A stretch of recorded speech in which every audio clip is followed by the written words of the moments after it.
The Undying Night Warrior, Part 3. The forest was silent, too silent. Jace, Lily, and Kyle ran as fast as they could, crashing through tangled roots and low-hanging branches. Their breaths came in ragged gasps, their legs burning. But no matter how far they ran, the weight of his presence still pressed against their backs. It was like the night's gaze had latched onto them and would never let go. We made it, Kyle panted as they finally reached the edge of the forest. Beyond the trees, the town lights flickered in the distance, safe and warm. He nearly collapsed in relief.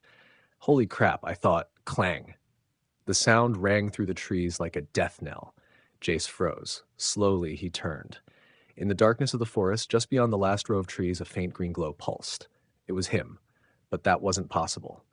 The knight was bound to the ruins. He couldn't leave. Right? The glow pulsed again, and then a deep, echoing laugh. The ground beneath them shook. The trees groaned, their branches twisting unnaturally.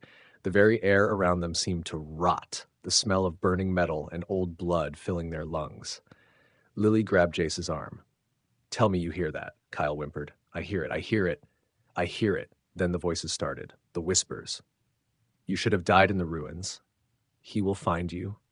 You brought him with you." Something was following them. Jace's heart pounded. Run! They sprinted toward town, feet slamming against the dirt. The forest shifted around them, the path twisting, warping, changing. Trees that hadn't been there a second ago suddenly blocked their way, their bark blackened and pulsing as if alive. Kyle screamed, "The trees, they're moving." "No, we're moving," Jace gasped. "We're still in his domain." Lily stopped dead in her tracks, eyes wide. "Jace, the town." Jace turned and felt the blood drain from his face. The town wasn't there anymore. The streetlights, the houses, the safety, all gone. In its place stood the ruins, broken stone, ancient walls, and at the center, the knight. Waiting, smiling. Jace stumbled backward, horror clawing up his throat. No, this isn't real. We left." Kyle grabbed his own head, shaking violently. We never left. We never left." A slow, heavy clap echoed through the ruins. The knight stepped forward.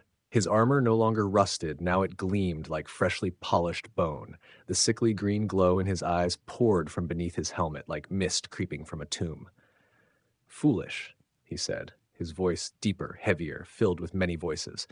"You think walls and stones could contain me?" His fingers twitched. The shadows beneath them moved. Cold hands shot up from the ground, wrapping around Kyle's ankles. Kyle screamed as he was yanked downward. His nails tore at the dirt, his eyes wide with terror. "Help! Help me!" Jace and Lily lunged, grabbing his arms. They pulled with everything they had, but the hands were strong.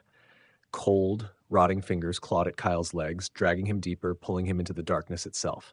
The knight watched, amused. "This is where you belong," he murmured, with the others. Jace's grip slipped. Kyle was sinking, his waist already below the ground. Kyle sobbed, "Don't let me go. Please, don't let me go." Jace gritted his teeth. "I won't!" The ground beneath Jace and Lily split open. A chasm of endless blackness yawned beneath them, filled with writhing shapes, hands, faces, mouths whispering in languages too old to be remembered. Kyle screamed as something yanked him deeper, his shoulders now underground. Jace made a choice. He let go of Lily and grabbed Kyle with both hands.